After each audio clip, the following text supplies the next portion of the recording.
माँ जी, आपने अपने भैया की बीमारी में पैसे दिलवाए थे, अभी तक वापस नहीं किए। इतना टाइम हो गया, उनसे बोलो ना हमारे पैसे वापस करें। ठीक है बेटा, मैं आज जाके बोल देती हूँ उन्हें। बेटा ये लो अपने पैसे, पूरे 60,000 हैं, गिन लेना अच्छे से। अरे माँ जी, ले आई आप पैसे? मैं इन्हें गिन के अलमीरा में रख देती हूँ।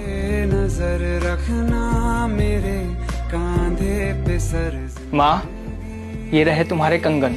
मेरे कंगन? ये तेरे पास कहाँ से आए? मैंने आपको सुनार की दुकान पर बेचते हुए देख लिया था। क्या जरूरत थी ये सब करने की? अरे बेटा, अब मेरी उम्र हो गई है, अब इस उम्र में कहाँ सोना चांदी पहनूंगी मैं। तेरे भी तो बीवी बच्चे हैं ना, और तुझे पैसों की भी जरूरत है, बस इसीलिए मैंने अपने कंगन बेच दिए थे। माँ, आपसे ज्यादा बढ़कर नहीं है बीवी बच्चे मेरे लिए। आप मेरा सब कुछ हो, सब कुछ। ये रहे आपके कंगन, अब इनको जल्दी से पहन लो।